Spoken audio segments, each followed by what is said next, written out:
try and make it short and sweet so that you can get it all. What I want, in your video, you did a really good job of trying, and the instructor or the person that was helping you out on when the horse is standing up and when the shoulder was in and where it was proper was right on with it. The only thing that I want for you to understand different is that I'm trying to get these horses to actually carry themselves properly without the aid of your hands. Then we can soften and do all these other things. Instead of being able to put him there, I want to teach him how to get there. And part of that is just knowing where to go. Your horse is leaning out, he's kind of going around, and you're kind of managing and helping, which is fine that you need to be able to manage things, but at the same time, I need for them to be held accountable for what a circle is so that I can help them and not constantly be holding them on a circle. If you put your reins down on your horse, he'd probably leave your circle. The problem is that you're never allowing for him to make the mistake of leaving the circle so that you can fix the mistake.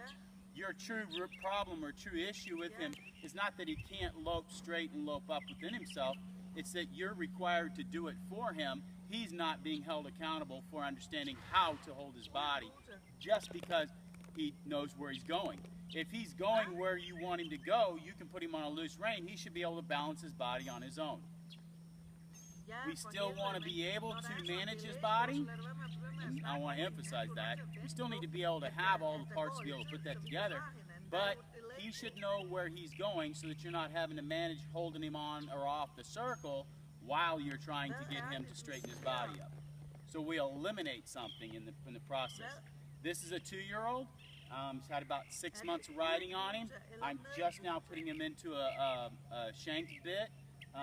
The reason for the shank bit's not to get control over or because I need more face or whatever else. The reason why is because I'm going to be showing him one-handed later on, and so if I can get him, the longer I stay in a snaffle bit, the more I'm working on direct rein pressure, and I'm not working on indirect rein pressure.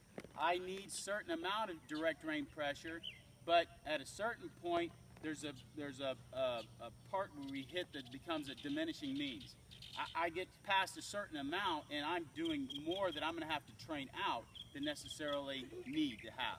So at a certain point, I want to get away from doing the direct rein pressure as much as I can and start teaching a horse to be able to use indirect rein pressure. So if you watch whenever I guide him, I'm going to guide him with the outside rein first. I'll aid a little bit with the inside rein, but the inside rein doesn't go first. It's the outside rein because I want the direct rein or indirect rein pressure. The other is that I'm going to correct him every time he leaves it. So it's going to look kind of haphazard and kind of a little crazy for a little bit.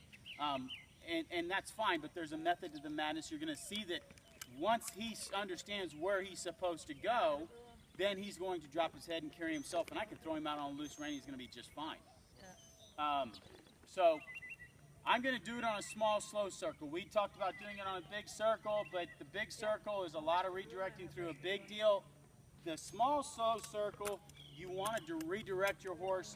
Every time he leaves the small, slow, I've got an idea of where I want my small, slow.